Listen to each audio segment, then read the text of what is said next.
ಮಾಜಿ ಪ್ರಧಾನಿ ದೇವೇಗೌಡರು ರಾಜ್ಯಸಭೆ ಪ್ರವೇಶ ಗ್ಯಾರಂಟಿ. ದೇವೇಗೌಡರು ರಾಜ್ಯಸಭೆಗೆ ಆಯ್ಕೆ ಎಲ್ಲಿಂದ ಗೊತ್ತಾ? ಸದ್ದಿಲ್ಲದೆ ಬಿಜೆಪಿ ಮಾಡಿರೋ ಮಾಸ್ಟರ್ ಪ್ಲಾನ್ ಏನು? ದೇವೇಗೌಡರು ಕರ್ನಾಟಕದಿಂದ ರಾಜ್ಯಸಭೆಗೆ ಆಯ್ಕೆ ಇಲ್ಲ. ಬಿಜೆಪಿ ಅಧಿಕಾರದಲ್ಲಿರೋ ರಾಜ್ಯದಿಂದ ಕಳುಹಿಸಿಕೊಡೋದಕ್ಕೆ ಪ್ಲಾನ್ ನಡೀತಾ ಇದೆ.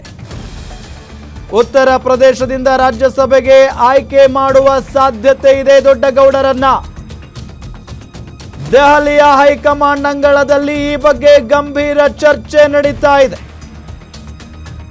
ಕರ್ನಾಟಕದಿಂದ ದೇವೇಗೌಡರಿಗೆ ರಾಜ್ಯಸಭೆ ಟಿಕೆಟ್ ಕೊಟ್ಟಿಲ್ಲ ಅನ್ನೋ ವಿಚಾರವನ್ನ ಇಟ್ಕೊಂಡು ಕಾಂಗ್ರೆಸ್ ಬಹಳಷ್ಟು ಮಾತನಾಡ್ತಾ ಇತ್ತು.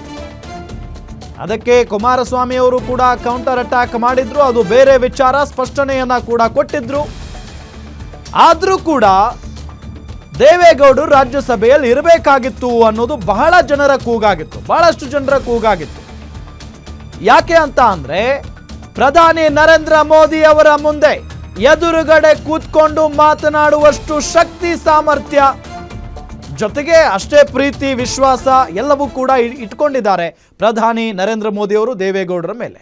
ಹಾಗಾಗಿ ಎನಿ ಟೈಮ್ ರಾಜ್ಯದ ಸಮಸ್ಯೆಗಳ ಬಗ್ಗೆ, ರಾಜ್ಯಕ್ಕೆ ಏನಾದರೂ ಬೇಕು ಅನ್ನೋದರ ಬಗ್ಗೆ ಮಾತನಾಡುವಂಥ ಸಾಮರ್ಥ್ಯ, ಆ ದಿಟ್ಟತನ ದೇವೇಗೌಡರಲ್ಲಿತ್ತು. ಹಾಗಾಗಿ ದೇವೇಗೌಡರು ರಾಜ್ಯಸಭೆಯಲ್ಲಿ ಇರಬೇಕು ಅನ್ನೋ ನಿಟ್ಟಿನಲ್ಲಿ ಕನ್ನಡಿಗರ ಕೂಗಾಗಿತ್ತು.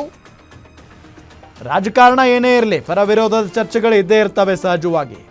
ಆದರೆ ರಾಜ್ಯದ ಒಬ್ಬ ಹಿರಿಯ ನಾಯಕ, ಮಾಜಿ ಪ್ರಧಾನಿಗಳು ದೇವೇಗೌಡರು, ಅವರು ರಾಜ್ಯಸಭೆಯಲ್ಲಿ ಈಗಲೂ ಕೂಡ ಇರಬೇಕಾಗಿತ್ತು ಅನ್ನೋ ನಿಟ್ಟಿನಲ್ಲಿ ಚರ್ಚೆ ಆಗ್ತಾ ಇತ್ತು. ಬಟ್ ದೇವೇಗೌಡರು ರಾಜ್ಯಸಭೆಗೆ ಆಯ್ಕೆ ಆಗ್ತಾರೆ ಅನ್ನೋ ಸುದ್ದಿಯೂ ಕೂಡ ಹರಿದಾಡ್ತಾ ಇದೆ ಈಗ. ಆದರೆ ಎಲ್ಲಿಂದ? ಸದ್ದಿಲ್ಲದೆ ಬಿಜೆಪಿ ಮಾಡಿರುವಂಥ ಮಾಸ್ಟರ್ ಪ್ಲಾನ್ ಇದು. ದೇವೇಗೌಡರು ಕರ್ನಾಟಕದಿಂದ ರಾಜ್ಯಸಭೆಗೆ ಆಯ್ಕೆ ಇಲ್ಲ, ಬಿಜೆಪಿ ಅಧಿಕಾರದಲ್ಲಿರೋ ರಾಜ್ಯದಿಂದ ಕಳುಹಿಸಿಕೊಡೋದಕ್ಕೆ ಪ್ಲಾನ್ ನಡೀತಾ ಇದೆ. ಉತ್ತರ ಪ್ರದೇಶದಿಂದ ರಾಜ್ಯಸಭೆಗೆ ಆಯ್ಕೆ ಮಾಡುವ ಸಾಧ್ಯತೆ ಇದೆ ಅಂತ ಹೇಳಲಾಗ್ತಾ ಇದೆ.